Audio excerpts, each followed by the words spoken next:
Hi guys, so my name is Joanna Flores and today I'll be doing my ELL teacher interview with Miss Martha.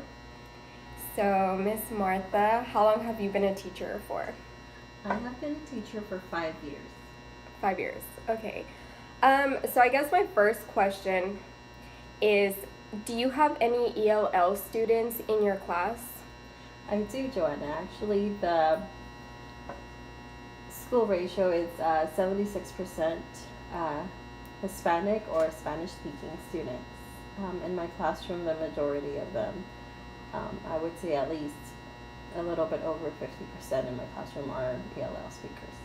Oh wow, okay. So since you have so many ELL speakers in your class, are there any particular strategy? Well, first of all, do you enjoy working with ELL students? I do, and I would say that all students are ELL because of the fact that proper English is not spoken at home. Oh, okay. That's a really good point. Um, so because you have so many ELL students in your class, do you have any approaches or any strategies that you use to I guess, for the students? To help? Mm-hmm. Yes. For the anchor charts, instead of just writing out the word, I try to do and add pictures to them so that they know and they can connect the word. And also, most of the time I try to do the Spanish version of the word, so Mhm. you'll have the English and Spanish words. Okay, so you have English and Spanish translations, and then for your anchor charts, you said that you have visuals for them. Yes. So like, can you give me an example of that, like for a direction or instruction or whatever? So, for example, after they do their work or their exit ticket, it has a picture. I said, finish exit ticket and place on tray. It has a picture of the paper Mm-hmm. and then an arrow where they have to walk and they have to put it on the tray. Mm-hmm. And it's a picture of a tray that I have there. Okay. And do you think that these strategies are practical? Like, do they help the students a lot? Yes, very much so. It kind of eases away from them having to ask constantly, and in case they're ever confused, they also have the pictures there to help them. Or they can always ask their partner.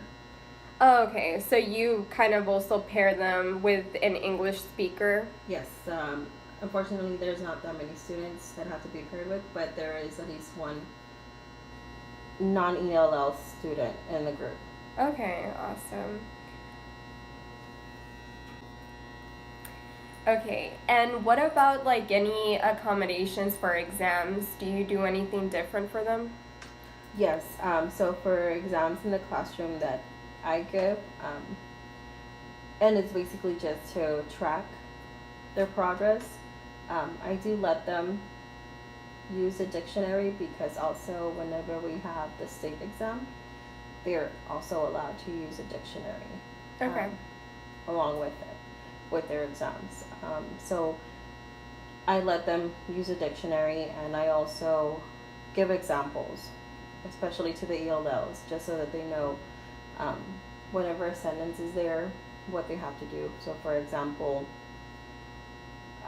one of the tests I gave was, and it was a very example. It didn't have anything really much to do with what the exam was going to do, but they just had to learn how to organize the sentence structure. So it was Johnny picks an apple, or picks up an apple, and I wrote the translation underneath it. Johnny levanta una manzana. Mm-hmm. And so they had to figure out part of the sentence, the different parts of the sentence, and also the sentence structure. So they had to know, the capitalization, punctuation, and all that. What grade level did you say that you taught?